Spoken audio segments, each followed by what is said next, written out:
if you're experiencing a login failure in CS2 with error code 2025, follow these steps to troubleshoot and potentially resolve the issue.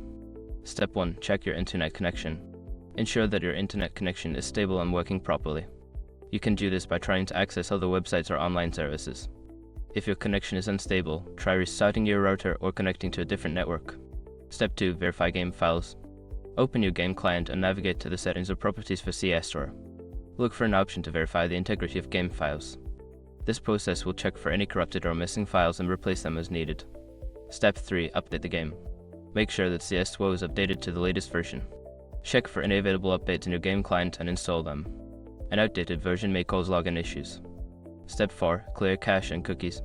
If you're using a web-based client, clear your browser's cache and cookies. This can help resolve any issues related to stored data that may be causing the login failure. After clearing, restart your browser and try logging in again. Step 5. Contact support. If none of the above steps work, reach out to the game support team. Provide them with details about the error code and any troubleshooting steps you've already taken. They may have additional solutions or be able to assist you further. By following these steps, you should be able to address the login failure issue. If problems persist, don't hesitate to seek help from the game's community or support channels.